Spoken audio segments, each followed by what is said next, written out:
आज मैं नारद पुराण से एक प्रवचन करने जा रहा हूँ। एक बार देवर्षि नारद पूरे ब्रह्मांड की परिक्रमा करते घूमते घूमते घूमते अंत में पृथ्वी लोक में आ पहुँचे। और जैसे वो पृथ्वी लोक में आए, उन्होंने देखा साउथ में बहुत मंत्रों का उच्चारण हो रहा है। भगवान की भक्ति, सेवा, प्रवचन, बड़े बड़े गुरु बने हुए हैं, बड़े बड़े भक्ति, बड़े बड़े पंडाल, प्रोग्राम, ये बहुत भयंकर हो रहा है। नारद जी बड़े खुश हुए, आगे चले तो द्वारका की ओर पहुँचे। तो द्वारका में भी बड़ा बड़ा मंदिर है, बहुत घंटे बजा के बहुत जो है पूजा पाठ हो रहा है, भगवान की सेवा हो रही है। बड़े सुंदर वस्त्र भगवान को पहना के उनको सजाया जा रहा है। तो नारद जी बड़े खुश हुए। तो इसी प्रकार नारद जी घूमते घूमते नॉर्थ की ओर गए। वहाँ देखा, इलाहाबाद पहुँचे, हरिद्वार पहुँचे, देखा वहाँ पर भी बहुत जो है श्रद्धा भक्ति, हरि हरि ओम नारायणम नारायणम कर रहे हैं। बद्री आश्रम पहुँचे, सब वहाँ पर भी पूजा पाठ। जगन्नाथपुरी पहुँचे, उधर भी जय जगन्नाथ, बहुत भक्तों का भीड़ लगा हुआ है, पूजा पाठ ज़बरदस्त हो रहा है। तो नारद जी ने सोचा, पृथ्वी लोक के जो जीव हैं, मनुष्य जीव, यह बहुत जल्दी मुक्त होने वाले हैं। यह खबर जो है उनको, नारद जी ने सोचा यह खबर जो है मैं तुरंत ही भगवान नारायण को सुनाता हूँ। तो नारद जी जो है पृथ्वी लोक से तुरंत कहाँ गए? वैकुंठ, गोलोक वृंदावन गए, जहाँ पर भगवान झूले पर बैठकर राधा रानी के साथ झूला झूल रहे हैं। कई हजारों लक्ष्मियाँ उनकी सेवा कर रही हैं। तो नारद जी ने भगवान का गुणगान किया, स्तुति गान किया। तो भगवान हंसे, बोले अरे नारद जी, आज तो आप बड़े प्रसन्न दिख रहे हो। बोले हाँ प्रभु, बहुत प्रसन्न हूँ मैं पूरा ब्रह्मांड घूम के आया हूँ। तो पृथ्वी लोक में एक विचित्र देखा मैंने, वो यह कि पृथ्वी लोक के सभी जो जीव जंतु हैं, जीव हैं, मनुष्य, वो आपके प्रति इतने ज़्यादा भक्ति भाव है। कोई पूजा कर रहा है, कोई प्रवचन कर रहा है, कोई माला जप रहा है, कोई मतलब आपका तो चारों दिशा में जय जयकार हो रहा है। अब जो है आपका जो धाम है, परम धाम है वृंदावन, गोलोक वृंदावन, ये अब भरने वाला है। ये खाली खाली है, अब ये भर जाएगा। बोले क्या बात करते हो? भगवान कृष्ण ने कहा क्या बात करते हो? हाँ प्रभु, साउथ में गया, बड़े बड़े मंत्रों का उच्चारण करके आपकी भक्ति हो रही है। नॉर्थ में गया, वही ईस्ट वेस्ट चारों दिशाओं में, तो मैंने तो पृथ्वी लोक में एक बड़ा अच्छा विचित्र देखा। अब जो है आपका धाम खाली नहीं रहेगा, भक्तों से भर जाएगा। तो भगवान हंसे, कहते हैं नारद जी, आप जो कह रहे हो ना, ये सब सत्य है, लेकिन इसके पीछे का जो सत्य है वो आप नहीं जानते हो, मैं जानता हूँ। कौन कह रहा है? भगवान श्री कृष्ण। ये नारद पुराण से कथा सुना रहा हूँ आपको। तो बताइए प्रभु, क्या है वो रहस्य, मैं भी जान लूँ। तो नारद जी कहते हैं, तो भगवान कृष्ण कहते हैं, हे नारद, वास्तव में यह जितने भी जीव हैं पृथ्वी लोक में, यह सब दिखावा कर रहे हैं, ढोंग कर रहे हैं, अपने आप को धोखा दे रहे हैं। नारद जी कहते, अरे प्रभु, मैं तो स्वयं ही नहीं आंखों से देख के आया हूँ, वो कैसे ढोंग हो सकता है? वो तो बहुत भक्ति कर रहे, बहुत बड़े बड़े प्रवचन कर रहे, आपके गुणगान कर रहे, आपकी पूजा कर रहे, आपकी सेवा कर रहे, आपको सुंदर वस्त्रों से विग्रह रूप में आपकी पूजा कर रहे हैं, दर्शन कर रहे हैं। तो भगवान कहते, सही बात है, एक काम करो नारद, मैं आपको किसी भी एक जीव को पृथ्वी लोक से लेने के लिए आपको आदेश देता हूँ। आप जाइए अगर उनमें से आपने किसी एक को लेके आ गए तो मैं मान जाऊं कि हाँ, वास्तव में पृथ्वी लोक में हर व्यक्ति जो पूजा पाठ भक्ति कर रहा है वो सच्चे मन से कर रहा है या दिखावे के लिए कर रहा है, ये अभी प्रूफ हो जाएगा। तो नारद जी बड़े खुश हुए, बोले प्रभु आपने तो ये मुझे सेवा का मौका दिया, चलो आपकी आज्ञा पालन करना मेरा परम कर्तव्य धर्म है, अभी मैं जाता हूँ। तो नारद जी पृथ्वी लोक पर आए, आकर उन्होंने देखा एक बहुत बड़ा मंदिर है। उस मंदिर में जो है वो जो मेन पुजारी होते हैं, पंडित होते हैं, पांडा होते हैं, उनको जो है जाके नारद जी ने दर्शन दिया। और वो पुजारी ने देखा कि नारद जी आए हुए हैं, उन्होंने स्वागत किया, सत्कार किया।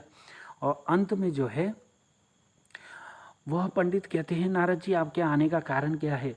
तो नारद जी कहते हैं देखो आप बहुत भाग्यवान हो, मैं आपको जो है वैकुंठ ले जाने के लिए आया हूँ, आप चलिए, शीघ्र चलिए। तो बड़ा खुश होता है वो पुजारी पंडित, बड़ा खुश होता है, बोलता है प्रभु हाँ चलो चलो नारद जी मुझे ले चलो, मुझे नहीं रहना इस दुखालय संसार में, नहीं रहना है, बहुत दुख है, ये धरती में बहुत कष्ट है। बोले हाँ। तो नारद जी के साथ वो चले गए।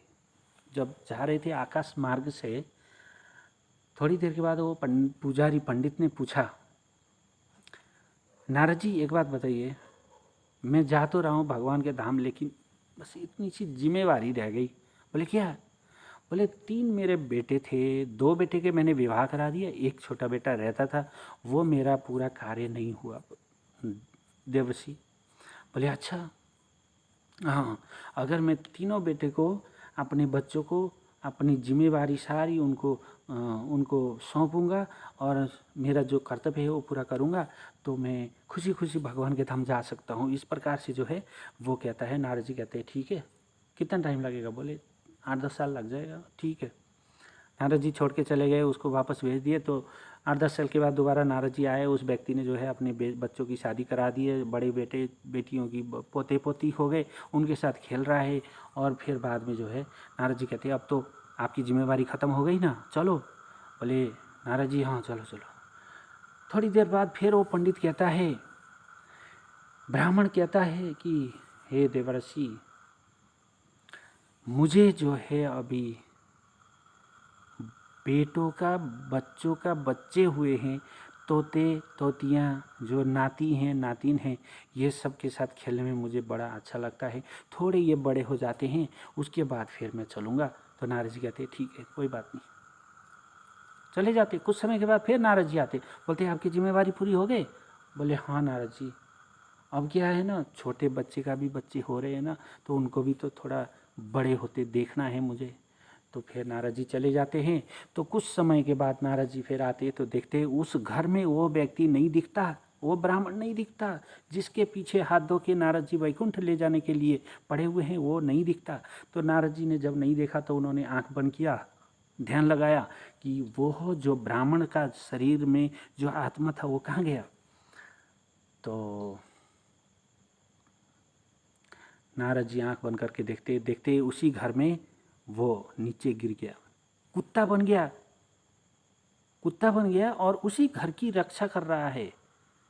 तो नारद जी कहते हैं देखो, स्वान, संस्कृत में कहते हैं स्वान, स्वान, स्वान बन गया। तो संस्कृत शब्द जो है उसमें स्वान बोलते हैं कुत्ता को।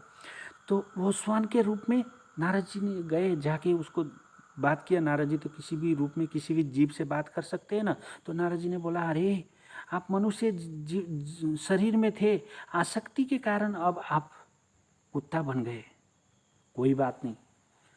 प्रभु बड़े दयालु हैं, उन्होंने मुझे कहा किसी भी जीव को लेके आओ तो अभी भी आपको चांद से चलो भगवान के धाम। तो वो कुत्ता के रूप में वो ब्राह्मण कहता है कि अरे नारद जी क्या बात करते हो, आज के जो बेटे बहुए हैं वो घर को खुला छोड़ के जाते हैं, घर में जो है कीमती सामान जो है ऐसे बिखरा होता है, तो मैं जो है गेट के बाहर रहता हूँ, अगर कोई चोर आता है तो मैं भौंक के उसको भगाता हूँ, ये घर की रक्षा करना मेरा जिम्मेवारी है, तो अभी नहीं जा सकता। तो नारद जी चले गए वापस। फिर कुछ सालों के बाद जब आते हैं तो देखते हैं वो कुत्ते के शरीर में भी नहीं है। तो नारद जी ने ध्यान लगाया, देखा कि ये जो श्वान के शरीर में था ये आत्मा कहाँ गई। तो उन्होंने देखा कि वो एक बैल के रूप में, गाय का बछड़ा के रूप में, उसी घर में एक गाय का बछड़ा के रूप में शरीर में उसकी आत्मा नाच रही है, कष्ट भोग रही है।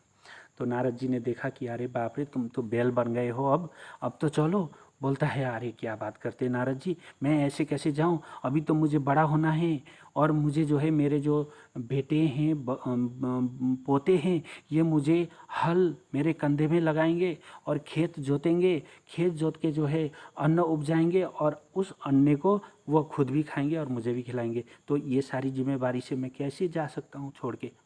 तो नारद जी वो जो है वो फिर वापस चले जाते हैं। फिर कुछ समय के बाद नारद जी आते हैं। तो इस तरह से जो है बहुत सारे रूप धारण करता है वह आत्मा। अंत में जो है लास्ट में एक चींटी बन जाता है।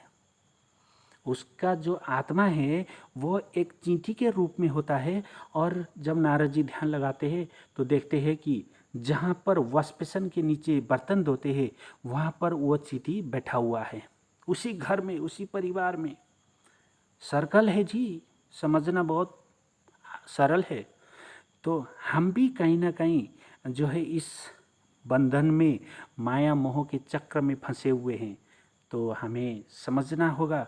तो नारद जी ने देखा वो चींटी के रूप में उसी घर में बैठा हुआ है, और नारद जी ने कहा अरे कोई बात नहीं, चींटी के रूप में भी तुम भगवान के धाम जा सकते हो, चलो। तो नारद जी को कहता है, नारद जी इतनी बड़ी धरती में आपको और कोई नहीं मिला जो मेरे ही पीछे हाथ धो के पड़े हुए हैं। अगर कोई संत पुरुष आपको कह रहा है भक्ति करो, मंदिर आओ, दर्शन करो, भक्तों का संग करो, प्रसाद खाओ, तो आप जो है नाराज़ होते हैं, गुस्सा होते हैं। किसके ऊपर? भक्त के ऊपर। ये आपकी गलती है, ये आपका दुर्भाग्य है। ऐसे भक्त के ऊपर अगर आप गलती कर नाराज़ होते हैं, गुस्सा करते हैं, तो आपका जो जीवन है वो भी इसी ब्राह्मण का जैसा हो सकता है। क्योंकि माया मोह का जो चक्र है ये भी हमारे जीवन को बहुत खतरनाक साबित होता है। तो इस तरह से जो है जब नारद जी हार गए और बैकुंठ में गए, बैकुंठ में जाकर नारद जी जो है सिर झुकाकर भगवान से प्रार्थना करते हैं, प्रभु वास्तव में जो आपने कहा था ये तो सत्य निकला। वास्तव में कोई भी जो है हाँ नहीं आपके पूर्ण रूप से शरणागत होकर भक्ति नहीं कर रहा है।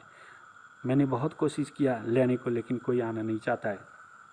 तब जो है भगवान कृष्ण जो है अर्जुन उसको नारद जी को कहते हैं, मनुष्याणा सहस्रेषु कश्चिदति सिद्धये यततामपि सिद्धाना कश्चिम व्यति तत्वता। हे नारद, कई हजार मनुष्य में से कोई एक सिद्धि के लिए प्रयत्नशील होता है, और इस तरह सिद्धि प्राप्त करने वालों में से बिरला ही कोई मुझे वास्तव में समझता है। यह भगवान कृष्ण और नारद जी को सुनाते हैं। और नारद जी जो है तब जो है कहते हैं, प्रभु आपकी जय हो, नारायण नारायण। इस प्रकार से जो है हम भी इसी माया मोह के बंधन में, मेरा घर, मेरा परिवार, मेरा बच्चा, मेरा मेरा मेरा क्यों करते हो, तेरा मेरा। एक दिन ऐसा आएगा धन दौलत बीवी बच्चे सारे खजाने सब यहीं रह जाएगा। तो अभी से आप भगवान के शरण में जाओ, भक्ति करो और आपके जीवन को सुखमय बनाओ। हरे कृष्णा। बहुत बहुत धन्यवाद। मेरे चैनल को सब्सक्राइब कीजिए और शेयर कीजिए जितना हो सकता है। हाँ, और भी बहुत अच्छे अच्छे कथाओं के साथ मैं आपके समक्ष आऊँगा। चैनल को सब्सक्राइब करना मत भूलिए। हरे कृष्णा। आपका जीवन मंगलमय रहे।